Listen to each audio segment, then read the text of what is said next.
தேவனுடைய நாமத்திற்கு மகிமை உண்டாகட்டும். பாஸ்டர் பால் முருகேசின் மறுபக்கம் என்ற தலைப்பில் இன்று இறுதியாக 7வதாக நிறைவாக சொல்ல வேண்டிய காரியம் என்னவென்றால், நேற்று உள்ள தொடர்ச்சியை நான் சொல்ல வேண்டியதாக இருக்குது. அதாவது 2004 என் மனைவி அவங்களுடைய தங்கையினுடைய கணவருடைய டார்ச்சரால் பாலியல் தொந்தரவுனால தற்கொலை செய்து கொண்டாள். அப்பொழுது நானும் என் பிள்ளைகளும் மதுரையில் ஒரு அலுவலகத்தில், என்னுடைய அலுவலகத்தில் நாங்கள் இருந்தோம். என் மூத்த பையன் யூசி ஸ்கூலில் படித்து கொண்டிருந்ததுனால அந்த அலுவலகத்தில் இருந்து அவன் படித்து கொண்டிருந்தான். குடும்ப சூழ்நிலை நிமித்தம் 1994 நடந்த குடும்ப பிரச்சனை 2004 சாகுறா. ஏறக்குறைய ஒரு 10 ஆண்டு காலம் அவனால் தொடர்ந்து பாலியல் தொந்தரவுக்கு ஊழாகி, இடம் மாற்றி, இடம் விலகி, சபைகள் அழிஞ்சு, ஏற்கனவே சிறை சென்று, ஏற்கனவே குடும்பம் அழிஞ்சு, திரும்ப ஒன்று சேர்ந்து, இப்படியாக பல இடங்களில் கஷ்டப்பட்டு அலைஞ்சு சொந்த ஊருக்கு நான் வந்தாலும் இங்கேயும் வாழ விடாதபடி அவங்க குடும்பத்திலேயே என் மனைவியுடைய தங்கச்சியை கட்டி அவங்க ஆதரவிலேயே இங்கே பக்கம் வந்து குடியிருந்ததோடு தொடர்ந்து அந்த பழைய சூழ்நிலைகளை உருவாக்கி பாலியல் தொந்தரவு பண்ணி என்னைய திரும்பவும் சிறையில் தள்ளுவதற்காக கடிதம் எழுதி இவகிட்டே கையெழுத்து வாங்கி இவளையே கொடுக்க வச்சு, இப்படியாக இவளே மாட்டிவிடக்கூடிய சூழ்நிலைகள் என் குடும்பத்தில் உருவாச்சு. போன பதிவில் நான் சொன்னேன் இல்லையா, என் கையெழுத்து இல்லைன்னு அவள் சொன்னான். என் தங்கச்சி லோனுக்காக, மகளிர் லோனு வாங்கி கொடுக்கறதுக்காக என்கிட்ட வெள்ளத்தாளில் கையெழுத்து வாங்கிட்டு போனான்னு சொன்னான். அப்படின்னா மேலே உள்ளது நான் எழுதலை, உண்மையில் அவள் எழுத தெரியாது தான், அவங்களாம் எழுதிக்கிட்டாங்க, அது உண்மை. அதை நீ சொல்லுமா ஸ்டேஷனில் சொல்லும்போது அதையும் சொல்ல விடாத அளவில் செஞ்சு டார்ச்சர் பண்ணி அன்று ராத்திரியில் 2004 பிப்ரவரி ஞாயிற்றுக்கிழமை இரவில்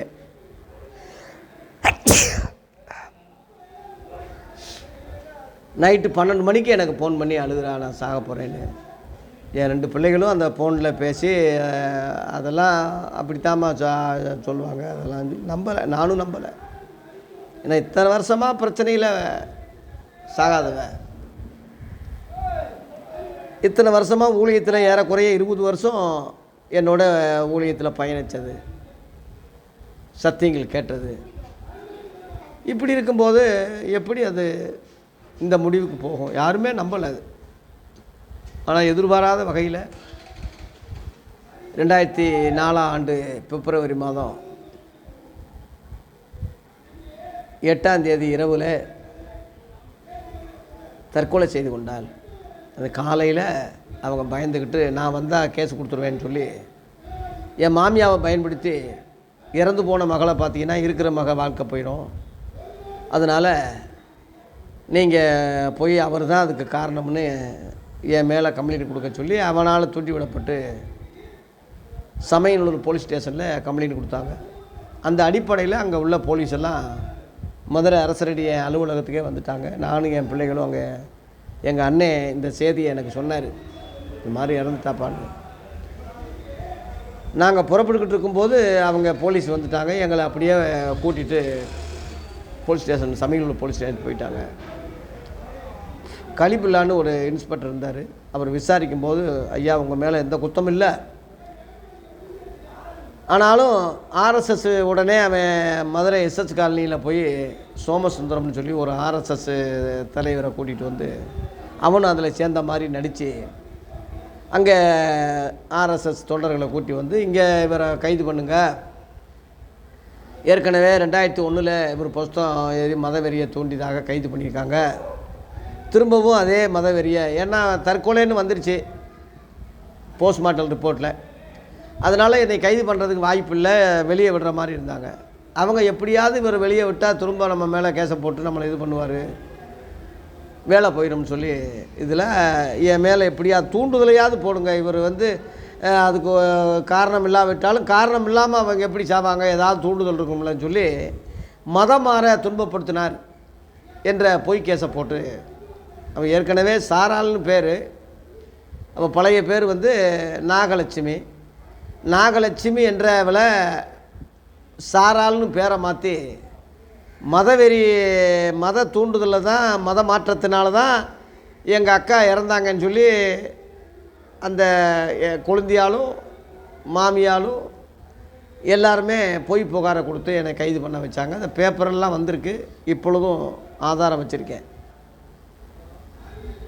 திரும்ப அந்த போலீஸ் வந்து என்னங்கய்யா இந்த மாதிரி ஆர்எஸ்எஸ் குண்டர்களை கூட்டி வந்து நீங்கள் முஸ்லீமு அவர் கிறிஸ்டின்னு 2 பேரும் சேர்ந்துக்கிட்டு தப்பிக்க பார்க்குறீங்க, ஏற்கனவே ஒரு மதவெறி புஸ்தகம் எழுதி மதத்தை தாக்கினவர், இப்போ மதவெறியில் தான் மனைவி இறந்துருக்கு, அதனால் கைது பண்ணுங்கன்னு சொல்லி, இல்லாட்டினா பஸ் மறியல் பண்ணுவோம்னு சொல்லி ஆளை வச்சு அங்கே போராட்டத்துக்கு வந்தாங்க. அப்போ அந்த போலீஸ் ஐயா என்ன செய்ய, வெளியில் இருக்கிறத விட உள்ளே இருக்கிறது தான் உங்களுக்கு சேஃப்டி, கேஸ் ஒன்றுமே இல்லை என்று சொல்லி மதுரை மத்திய சிறையில் என்னை கைது பண்ணி திரும்பவும் மதுரை மத்திய சிறையில் வச்சாங்க. என்ன செய்ய, உலகமே இருண்ட மாதிரி ஆயிடுச்சு. 2 பிள்ளைகளும் எனக்கு என் பிள்ளைகள் அனாதைகள் ஆகிட்டாங்க. சபையோருக அதுக்கு பிறகு என்ன செய்ய, ஊழியக்காரங்க எல்லாம் தெரிஞ்சவங்களை வச்சு சபையை தொடர்ந்து நடத்திக்கிட்டு இருந்தாங்க. அப்புறம் என்னுடைய உறவினர்கள் ஜாமீன் எடுக்கிறேன்னு சொல்லி என்னை வெளியே வராத அளவில் ஜாமீனுக்கு தடையாக இருந்தாங்க. ஏன்னா பொய் புகார் கொடுத்து என்னுடைய என் மனைவி இறந்துட்டா, நானும் ஜெயிலுக்கு போயிட்டேன், என் வீடு ஒன்று இருக்குது, அந்த வீட்டை ஆட்டையை போட்டுருவோம், அந்த வீட்டை வந்து அபகரிச்சிருவோம் நோக்கத்தில் என் வண்டியை பைக்கை தூக்கிட்டு போய் அங்கே ஊரில் வச்சுக்கிட்டாங்க. அப்பாவை ஜாமீன் எடுக்கிறேன்னு சொல்லி போய் சொல்லி என் மகன்கிட்ட இருந்து என் வீட்டு பட்டாவை மூத்தவங்கிட்ட இருந்து தெரியாமல் அப்பாவை ஜாமீன் எடுக்கணும்னு சொல்லி அந்த பட்டா அதுக்கு சம்மந்தம் இல்லை, அவனுக்கு தெரியல, பாவம் எடுத்து கொடுத்துட்டான். அதை கொண்டு போய் என்கிட்ட ஒழிச்சு வச்சுக்கிட்டு அதை அடவு வச்சோம், அதை மீட்டணும், இவ்வளோ ரூபா செலவாச்சு. என்னடா செலவு பண்ணிங்கன்னா, அங்கே இருந்தால் அவர்கிட்ட 10,000 கொடுத்தோம், இவர்கிட்ட 5,000 கொடுத்தோம், ஒரு ஹோட்டலில் போய் ஒரு 10 பேர் சாப்பிட்டோம், இங்கே ஃபோன் பண்ணோம், இங்கே வந்தோம்னு இல்லாத பொல்லாதெல்லாம் எழுதி ஒரு 50,000 60,000 ஒரு 1,00,000 வரைக்கும் எழுதி அதில் எல்லாம் நாங்கள் செலவு பண்ணியிருக்கோம், வச்சுருக்கோம். இதில் வேறு வசூல் வேறு என் பேரை சொல்லி வசூல் பண்ணியிருக்காங்க. ஜாமீன் எடுக்காதபடி அந்த கட்டை எடுத்துகிட்டு போய் ஒழிச்சு வச்சுட்டாங்க. எல்லாம் சொந்தக்காரங்க உறவினர்கள் தான். அப்புறம் ஏற்கனவே அவங்க பற்றி தெரியும் எனக்கு. ஐயா பிள்ளைகளை மட்டும் பார்த்துக்கோங்க, ஜாமீன் எடுக்கிறதுக்கு வக்கீல் சாமித்துறை ஐயா இருக்கார், பழைய வக்கீல். இப்படி பல வகையில் அலக்கழிக்கப்பட்டு திரும்ப நான் ஜாமீனுக்கு வந்தேன். வந்த பிறகு தொடர்ந்து கையெழுத்து போட்டு தொடர்ந்து நடத்திக்கிட்டு இருந்தேன். மறு வருஷம் 2005 ஒவ்வொரு வருஷமும் அந்த சர்ச்சு திறந்த ஒரு விழா மாதிரி கொண்டாடுவோம். அந்த விழாவில் இதோட நிறுத்திட்டோம்னா இந்த ஊழியம் கெட்டு போயிடும், அது அழிஞ்சு போச்சு, அதோட மனைவி இறந்ததோட ஊழியம் போயிடுச்சுன்னு ஜனங்க நினைச்சிருவாங்க. ஐயா நீங்கள் இந்த வருஷம் நடத்துங்கன்னு சொல்லி விசுவாசி எல்லாம் ஒரு ஜெப கூட்டம் மாதிரி வைக்க சொன்னாங்க. 2005 ஜனவரி மாதம் மதுரையிலேருந்து டட்டி தங்கையா பாஸ்டரை கூப்பிட்டு நாங்கள் நடத்துகிறோம். கூட்டம் நடத்தி முடித்து வெளியே நிற்கிறேன். அந்த பட்டை எடுத்து ஒழிச்சு வச்சவங்க ஒரு கும்பலாக வந்து, ஏண்டா எங்களுக்கு பணம் கொடுக்க உன்னால் முடியல, நீ விழா நடத்துறியா, ஜெபக்கூட்டம் நடத்துறியா, இதுக்கு எப்படி காசு வந்ததுன்னு சொல்லி திட்டம் போட்டு, ஏற்கனவே முன் ஜாமீன் வாங்கிட்டாங்க, திட்டம் போட்டு இவனை கொன்றுவோம், கொன்னுட்டா அந்த வீடை நம்ம அபகரிச்சிருவோம், பிள்ளை அனாதையாக போகட்டும்னு சொல்லி திட்டம் போட்டு செட் பண்ணி வச்சுருக்காங்க முன்ஜாமீன் எடுத்துகிட்டு. அந்த அடிப்படையில் அவங்க கும்பலாக வந்து என்னைய மண்டையை உடைச்சி என்னைய பேசிக்கிட்டு இருக்கும்போது பின்னாடி வந்து அடித்து மண்டையை உடைச்சி இரத்தக்காடாக போய் என்னைய சாகும்படி வச்சுட்டாங்க. அப்புறம் அவன் போட்டுட்டு அப்படியே இரத்தக்காட போட்டுட்டு அவங்க ஓடிட்டாங்க எல்லோரும். அப்புறம் போலீஸ் கேஸ் ஆகிடுச்சு. போலீஸ் கேஸ் ஆகி என்னைய மதுரை பெரிய ஆஸ்பத்திரியில் அரசு ராஜாஜி இதில் சேர்ந்து தையலெல்லாம் போட்டு தட்டி தங்கையா அங்கேயே வந்து என்னை பார்த்தார். அங்கேயே வந்து பார்த்து, என்னங்கய்யா இப்போ தான் கூட்டம் முடிச்சுட்டு போனேன், இப்படி ஆயிடுச்சின்னு சொல்லி வேதனைப்பட்டு இது பண்ணார். சாமித்துறையும் வக்கீலை வச்சு நான் பார்த்துக்கிறேன்னு சொல்லி என்னை வந்து அந்த இரத்தக்காவோட பார்த்தாரு. இப்படியாக தையல் போட்டு அங்கே நல்ல வேலை கடவுள் கருவியில் உயிர் பிழைச்சேன். அப்புறம் தொடர்ந்து கேஸ் நடந்துக்கிட்டு இருந்துச்சு. அந்த அடித்தவங்க வந்து அதாவது தண்டனை வர்ற மாதிரி அவங்களுக்கு சூழ்நிலை ஆயிடுச்சு. கொலை முயற்சின்னு சொல்லி. ஏன்னா நான் வந்து செத்துட்டா ஐ விட்னஸ் இல்லை, நான் உயிரோடு இருந்ததுனால உள்ளது சொல்லிட்டேன். சாட்சிகள்லாம் பார்த்தவங்கெல்லாம் சொல்லிட்டாங்க. அதனால் கொலை முயற்சின்னு சொல்லும்போது 7 வருஷம் அந்த 4 பேருக்கு இதாகிடுச்சு. அப்புறம் அவங்க வந்து தந்திரமாக என்ன செஞ்சிட்டாங்கன்னா, ஜே.ஜே.ஒய் அருள் பாஸ்டர், அவர் பொதுவாக எங்களை கொஞ்சம் பழக்கமானது எனக்கு, அவர்கிட்ட போய் காலில் விழுந்து, ஐயா நீங்கள் சொன்னால் தான் அவன் கேட்பான், இனிமேல் அந்த தொந்தரவெல்லாம் நாங்கள் ஏதோ தெரியாமல் செஞ்சிட்டோம், மன்னிச்சுக்குங்க, நாங்கள் அந்த வந்து அவர் வாபஸ் வாங்க சொல்லுங்கள், நாங்கள் கொடுத்த அவர்கிட்ட இருந்து எடுத்த பட்டாவை கொடுத்துட்றோம் திரும்ப அப்படின்னு சொல்லி அவர் சொல்லி, இன்னும் என்னையா செய்ய, யோசேப்பு சகோதரர்களை மன்னித்த மாதிரி மன்னிங்கன்னு சொல்லி அந்த மன்னிப்பு என்ற அந்த ஒரு காரியத்தில் மடக்கிட்டாங்க. நான் வந்து சரி நம்ம சகோதரர்கள் நம்ம குடும்ப உறவு சொல்லி நான் அதை பட்டா வாங்கிட்டு அவங்கக்கிட்ட எழுதி வாங்கிட்டு, இனிமேல் உன் பிரச்சனைக்கு நான் வர மாட்டேன், என் பிரச்சனைக்கு நீ வர மாட்டேன், என் பட்டா வாங்கிக்கிறேன்னு சொல்லி எழுதி வாங்கி வாபஸ் வாங்கிட்டேன். அதோடு மன்னிச்சிட்டேன்.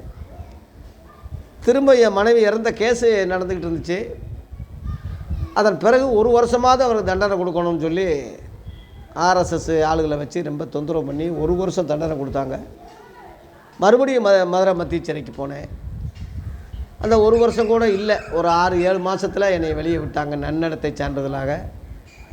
என் பிள்ளைகளும் 2 பையங்களும் எங்கள் அப்பா மேலே எந்த தப்பும் கிடையாது, சித்தி கணவர் தான் காரணம் சொல்லி அவங்க ரிப்போர்ட் எழுதி பல இடங்களில் அனுப்பியிருக்கிறாங்க. எங்கள் அப்பா வந்து ஏற்கனவே இந்த தொந்தரவு காரியங்கள் 10 ஆண்டு காலமாக எங்கள் அப்பா நொந்து தான் இருந்தார்.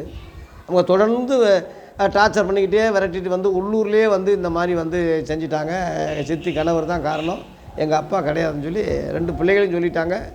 மனுவாக எழுதி கூட முக்கியமான அதிகாரிகளுக்கெல்லாம் அனுப்பிட்டாங்க. அதனால் கேஸு ஒன்றும் இல்லையா பாவம் நீங்கள் சொல்லி உள்ளேயும் ஆண்டவர் எனக்கு நல்ல ஊழியம் செய்ய கிருபை கொடுத்தாரு. புஸ்தகமே எழுதினேன், வாழ்க்கை வரலாற மெய்யான மனவாட்டின்னு ஒரு புக்கு எழுதினேன். வெளியே வந்த உடனே 25ஆம் ஆண்டு வெள்ளி விழா நடத்தினேன் சபையில்.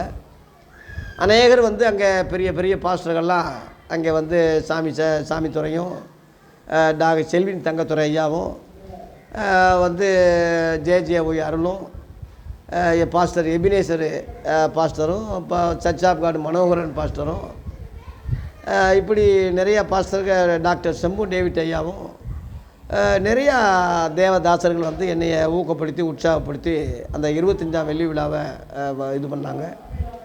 அந்த விழாவில் தான் பால் தினகரனும் மோகன்சி லாசரஸும் இப்போ பெர்க்மான் ஐயாவும் வின்சென்ட் செல்வகுமாரும் எனக்கு வாழ்த்து சொல்லி வந்து எழுதின லெட்டரெல்லாம் நான் வச்சுருக்கேன், அதெல்லாம் வாழ்த்து சொல்லி எழுதினாங்க. இப்படியாக ஆண்டவர் அந்த பட்டு மரம் தலைச்ச மாதிரி திரும்ப தலைச்சிது. நான் சிறையிலேருந்து வரும்போது ஒரு அத்தி மரம் எடுத்துகிட்டு வந்து, ஒரு அத்தி கன்று எடுத்துகிட்டு வந்து கோயிலுக்கு முன்னாடி நட்டினேன். ஆண்டவரே என் ஊழியம் அழிஞ்சு போச்சுன்னு சொல்கிறாங்க, திரும்பவும் நான் உயிர்ப்பிக்கணும்னா இந்த அத்தி மரம் துளித்தது மாதிரி ஒரு அடையாளம் சொன்ன மாதிரி என் ஊழியம் திரும்ப துளைக்கணும்னா இந்த அத்தி மரத்தை வளர செய்யுங்கன்னு சொல்லி கோயிலுக்கு முன்னாடி நட்டினேன். அது நல்லா வளர்ந்து பெரிய மரமாகி குருவிகள்லாம் வந்து பழம் சாப்பிட்ற அளவில் கடவுள் அதை அடையாளமாக கொடுத்தாரு. அதன் பிறகு 9ஆம் வாக்கில் என் மூத்த பையனுக்கு கல்யாணம் முடித்து வச்சேன். அவனுடைய வயசு தக்கபடி, சூழ்நிலைக்கு தக்கபடி கல்யாணம் முடித்து வச்சேன். அதன் பிறகு நான் தனியாக இருப்பது நல்லதில்லை, ஊழியக்காரங்கள்லாம் எனக்கு ஒரு குடும்பம் வேணும்யா, நீங்கள் தனியாக இருக்காதீங்கன்னு சொல்லி சொன்னாங்க. அந்த அடிப்படையில் திருநெல்வேலி பகுதியில் இருந்து ஒரு சிபிஎம் குடும்பம்னு ஒரு 2 ஊழியக்காரங்க வந்து என்கிட்ட சொன்னாங்க. அருள் பாஸ்டர் பொறுப்பாக இருப்பதுனால அவர்கிட்ட போய் சொல்லுங்கள் என்ன. அவங்க கலந்து பேசி ஒரு ஏழை குடும்பத்தை கல்யாணம் முடிச்சு வைப்போம்னு சொல்லி ஒரு சகோதரியை 2009 எங்கள் உறவினர்கள், சொந்தக்காரங்க, என் பிள்ளைங்க, என்னுடைய விசுவாசிகள், பாஸ்டருங்க எல்லாருடைய சம்மதத்தோடு அருள் பாஸ்டர் சபையில் பிபி குளம், மதுரை பிபி குளம் உழவர் சந்தை அந்த ஏஜி சபையில் அவரே கல்யாணம் முடித்து ரிஜிஸ்டர் பண்ணி அவரே சாப்பாடு செலவெல்லாம் ஏற்று, ஐயா நானே பொறுப்பெடுத்துக்கிறேன், உங்களுக்கு எல்லாமே நான் பார்த்துக்கிறேன், இந்த பிள்ளை என் பிள்ளை மாதிரி நான் பார்த்துக்கிறேன், என் தகப்ப மாதிரின்னு சொல்லி அவர் எல்லாம் முடித்து பொறுப்பெடுத்து முடித்து கொடுத்தாரு. அதன் பிறகு அந்த மூத்த மகன் கல்யாணம் முடித்து அவன் செட்டில் ஆகிட்டான். இளைய பையன் படிச்சுக்கிட்டு இருக்கான். அவனுக்கு படிப்பு காரியங்கள், மற்ற பைபிள் காலேஜு ஏஜியில் அவன் படிச்சுக்கிட்டு இருந்தான். பைபிள் காலேஜ் ஊழியத்தில் உருவாக்கணும்னு படிச்சுக்கிட்டு இருந்தேன். நான் என் குடும்பமாகி இருக்கிறேன். ஆண்டவர் கிருபையில் ஒரு பெண் குழந்தை கொடுத்தாரு. இழந்து போன என் மனைவியுடைய ஞாபகார்த்தமாக அதே பேர் சாரால்னு பேரை இந்த பிள்ளைக்கு விட்டு, பொம்பளை பிள்ளை வளர்த்துக்கிட்டு வரும்போது அந்த டாக்டர் வந்து இருதய வாழ்வு உள்ளதையா, நோய் உள்ள பெண்ணு, இயற்கையாக சுகப்பிரசவம் நடக்காது, ஆப்ரேஷன் பண்ணி தான் இந்த பிள்ளையை எடுக்கணும், அதனால் நீங்கள் அடுத்து வந்து குழந்தைன்னா செத்து போயிடும், ஏற்கனவே இது நோய் உள்ளது, கல்யாணமே கட்டியிருக்கக்கூடாது சட்டப்படி, உங்களை ஏமாற்றிட்டாங்கன்னு சொல்லி அந்த டாக்டர் சொன்னார்.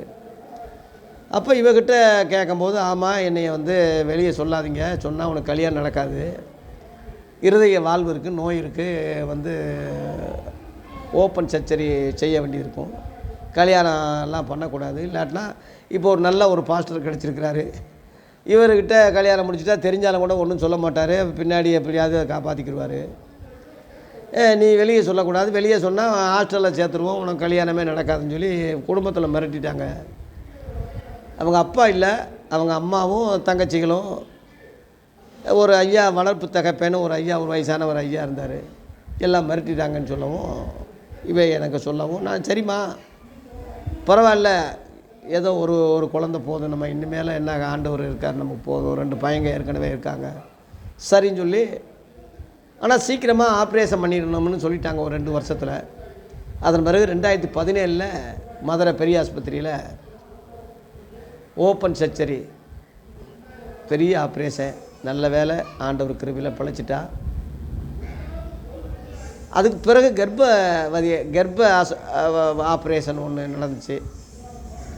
இந்த பாப்பா பிறந்த ஆப்ரேஷனோடு சேர்த்து மொத்தம் 3 ஆப்ரேஷன் அவளுக்கு தொடர்ந்து பண்ணும்படியாக ஆயிடுச்சு. இப்போவும் மாத்திரை சாப்பிட்டுக்கிட்டு தான் இருப்பான். 6 மணி மாத்திரை இல்லாட்டினா அது ரத்தம் உறைஞ்சிரும், செத்துருவாங்கய்யான்னு சொல்லி தொடர்ந்து சாப்பிடுங்க, தொடர்ந்து சாப்பிட்டா தான் உயிர் வாழ முடியும்னு சொல்லி இன்றைக்கும் ஐஎன்ஆர் டெஸ்ட்டு எடுத்துக்கிட்டு தொடர்ந்து ஒவ்வொரு மாதமும் மாத்திரை வாங்கிட்டு செஞ்சுக்கிட்டு தான் இருக்கேன். அது சரீரத்தில் உள்ள முள்ளை போல் ஆண்டவர் கொடுத்துருக்குறாரு. அந்த 2 பிள்ளைகளுக்கு உள்ள மரியாதை செஞ்ச காரியங்கள் இந்த பிள்ளைக்கு அவங்க அம்மா செய்யலை. இந்த பிள்ளை அம்மா கிட்ட கேட்கும்போது, நீ சீக்காளி, நோயாளி, உனக்கு இது செஞ்சதே பெரிய காரியம், எல்லாம் கழித்து போட்ட காரியம்லாம் உன்னைய ஒன்றும் கவனிக்கிறது இல்லை, நாங்கள் அந்த 2 பிள்ளைகள் தான் எங்களுக்கு சொல்லி அப்படி அற்பமாக சொன்னதாக இவ தான் என்கிட்ட சொன்னான். அதனால் ஒன்றும் இல்லைம்மா, நமக்கு ஆண்டவர் இருக்கார். சிபிஎம்காரங்க கிறிஸ்தவங்க சொல்லி தான் நான் நம்பி இது பண்ணேன். இவ்வளோ பெரிய காரியங்களை ஏற்கனவே நான் பாதிக்கப்பட்டவன், என்னை திரும்பவும் பாதிப்பத்துக்குள்ளாகி திரும்ப இந்த நிலைமையில் காக்கினாலும் அவங்க முன்னாடியும் கர்த்தர் என்னை ஆசீர்வதிச்சு தான் இருக்கார். என் தம்பி இப்படி எங்கள் வந்து என்னைய மற்ற தங்கச்சிகளுக்கெல்லாம் எவ்வளவோ செஞ்சுருக்கீங்க, சிறு வகை கல்யாணமெல்லாம் முடித்து செஞ்சுருக்கீங்க, என்னைய இப்படி விட்டுட்டீங்களேன்னு அவங்க தம்பியை என் மனைவி கேட்கும்போது, நல்ல புருஷனை பார்த்து தான், நல்ல ஒரு ஊழியக்காரனை பார்த்து தான் கட்டி கொடுத்துருக்கோம், அவங்கெல்லாம் அப்படி கிடையாது, அவங்கள விட நீ தான் நல்லா இருக்கிற, நல்ல புருஷன்னு சொல்லி அவர் வாயாலேயே சாட்சி கொடுக்குற மாதிரி 10-15 ஆண்டுக்கு மேலே ஆகுது. ஆண்டவர் இதுவரைக்கே எதிரிகள் மத்தியில் ஒரு பந்தி ஏற்படுத்தி எங்களை தாங்கி ஏந்தி சுமந்து தப்பி வச்சு இந்த ஊழியத்தை திரும்பவும் கட்டி வர்றாரு. அதன் பிறகும் பல புஸ்தகங்களை எழுதி வெளியிட்டிருக்கேன். 30-35 வருஷத்துக்கு முன்னாடி விட்டு போன பாடல்களை திரும்பவும் தூசி தட்டி அந்த 55 பாட்டு எழுதியிருக்கேன். அதில் ஒரு 50 பாட்டு தேர்னாலும் ஒரு 10 பாட்டு இப்போ வெளியிட்டிருக்கேன். இந்த 2024 ஜனவரி மாதம் வெளியிட்டிருக்கிறேன். அதில் 10வது பாட்டு இயேசு உயிர்த்தெழுந்தாரே என்ற அந்த பாட்டு நானே எழுதி நானே ராகம் வச்சு நானே பாடியிருக்கேன். இதெல்லாம் நினச்சி பார்க்க முடியாத ஒரு அற்புதம். ஆகவே இப்போ நான் குடியிருக்கிறது தேவனுடைய ஆலயத்தில் தான் இருக்கேன். மேலே ஆலயத்தில் இந்த ஆலயத்தை மேற்கூரைய போட்டு மேலே தேவாலயத்தை கொண்டு போய் கீழே நான் குடியிருக்கிறேன். எனக்குன்னு ஒரு வீடு வாசல் இது வரைக்கும் நான் சம்பாதிச்சதில்லை. என்னுடைய பணமெல்லாம் புஸ்தகம் பத்திரிக்கை ஊழியம் இப்படியே போயிடுச்சு. அதை பற்றி கவலைப்படலை. இப்போ குடும்பமானதுனால எனக்குன்னு ஒரு தங்க வீடு இல்லை, வசதி இல்லை. மதுரையில் அங்கங்கே வாடகைக்கு இருந்து பார்த்தாலும் முடியல. திரும்ப இதே ஊருக்கு தான் என்னை கொண்டு வந்து நிலைநிறுத்திருக்கிறாரு. அதனால் நான் இருக்கிற கோயிலே வீடாக்கி இன்னொரு பையனுக்கு இன்னொரு ரூம்பு கட்டி கொடுத்து தேவாலயத்தினுடைய மாடியில் ஆண்டவரை கீழே வச்சு நம்ம மேலே இருக்கக்கூடாது, கர்த்தரை மேலே வச்சு நம்ம கீழே இருந்தால் பரவாயில்லைன்னு சில ஊழியக்காரங்க சொன்னதுனால மேலே தேவாலயத்தை கொண்டு போய் கீழே நான் குடியிருக்கிறேன். மேலே தேவாலயம் சுற்றி சுவரெல்லாம் வச்சு மேலே ஓடு இருக்குது. அந்த சீட்டு எடுத்துகிட்டு சென்ட்ரிங் போட்டாச்சுன்னா கொஞ்சம் உஷ்ணம் குறையும், நல்லாயிருக்குன்னு சொல்லி இப்போ முயற்சி பண்ணி அதுக்காக ஜெபிச்சுக்கிட்டு அந்த முயற்சிகளை நான் எடுத்துகிட்டு வர்றேன். அதுக்காக ஜெபம் பண்ணுங்க. என்னுடைய பாடல்கள் ஏறக்குறைய 40 பாட்டு இன்னும் மீதி இருக்குது. அதுவும் நல்ல முறையில் வெளியிட ஜெபித்து கொள்ளுங்கள். இந்த ஊழியம் உலகமெல்லாம் பரவணும், அதுக்காக ஜெபிங்க.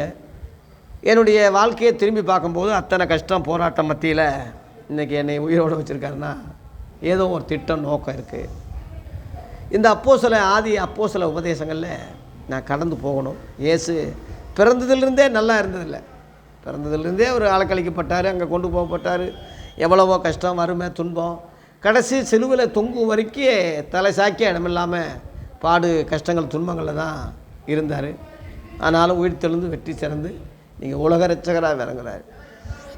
அதுபோல் என்னுடைய ஊழியத்துக்கு நான் வந்தது முதற்கொண்டு, என் பிறப்பு முதற்கொண்டு அம்மா அப்பாவை இழந்து கஷ்டப்பட்டு பாடுபட்டு இந்த கிறிஸ்துவுக்குள் வந்த பிறகு எவ்வளவோ பாடுகள் கஷ்டங்களில் என்னை அவர் தாங்கி ஏந்தி சுமந்து தப்பி வைத்து பவுலப்போசனுக்கு இருந்த பாடுகள் ஏறக்குறைய எனக்கும் வந்துருச்சு. கடைசியில் இரத்த சாட்சியாக அவன் மறித்ததை ஒன்று தான் எனக்கு வராமல் இருக்கே தவிர அதை பற்றி நான் கவலைப்படலை. உபதேசத்துக்காக, சத்தியத்துக்காக நான் இந்த தேகத்தை விட்டு கர்த்தரோடு இருக்க அதிக ஆசை. சத்தியத்துக்காக நான் இரத்த சாட்சியாக மறித்தாலும் பரவாயில்லை என்பதுக்கு தான் துடிஞ்சு உபதேசத்தை முகத்துதி இல்லாமல் தைரியமாக பேசிக்கிட்டு இருக்கேன். அடியனுக்காக ஜெபம் பண்ணுங்க. 2 பையங்க நல்லபடியாக, இளையவனுக்கு கல்யாணம் முடித்து அவனுக்கு ஒரு குழந்தை இருக்குது. கடச்சினந்தில், மதுரை கடச்சினந்தில் முந்தி இருந்தால் பாருங்க, அந்த இடத்துல ஊழியத்தில் இருக்கான், அந்த ஸ்தாபனத்தை சேர்ந்து. இன்னொரு பையன், மூத்த பையன் ஐசக்கு, 2 பையங்க அவனுக்கு. அவன் எனக்கு பக்கத்தில் கம்ப்யூட்டர் சென்டரை வச்சு என்னுடைய பூர்வீக பழைய வீட்டில் அவன் குடியிருக்கான். ஊழியத்துக்கு ஆதரவாக இருக்கான். எனக்கு ஆண்டவர் கிருபையில் ஒரு பெண் குழந்தை சொன்னேன் இல்லையா, மறித்த என் மனைவிக்கு ஞாபகார்த்தமாக சாரால்னு பேரை வச்சு வளர்த்துக்கிட்டு இருக்கேன் ஊழியத்தில். ஆண்டவர் கிருபையினால் சாரால் நவரோஜாமா மாதிரி பாடணும், ஊழியத்துக்கு போகணும் என்ற அந்த தரிசனத்தோடு அந்த பேரை வச்சேன். அது முன்னாடி மனைவியை நிறைவேற்ற முடியாவிட்டாலும் இந்த பாப்பா மூலமாவது அதை நிறைவேற்றணும்னு அந்த பேரை விட்டு ஜெபிச்சுக்கிட்டு இருக்கேன். ஆகவே என்னுடைய மறுபக்கம் என்பது கஷ்டம், துன்பம், பாடுகள் நிறைந்த, மகா உபத்திரங்கள் நிறைந்த ஒரு பகுதியாகும். சந்தோஷமான காரியம் இல்லை. இன்னும் எவ்வளவோ கஷ்டம் இருக்குது, அது சொல்ல எனக்கு தெரியல. ஆகவே ஆண்டவர் இம்மட்டும் என்னைய பாதுகாத்து இந்த ஊழியத்தை திரும்பவும் தூக்கி நிறுத்திக்கிட்டு இருக்காரு. அடியனுக்காக தொடர்ந்து ஜெபம் பண்ணுங்க. உலகமெல்லாம் இந்த ஊழிய உபதேசம் பரவணும் என்பது தான் என்னுடைய குறிக்கோள். இயேசு தலைவராக இருக்கார், தலைமை இடம் பரலோகமாக இருக்குது. அவரால் நியமிக்கப்பட்ட ஆதி அப்போஸ்தலர்கள் வழிகாட்டியாக இருக்காங்க.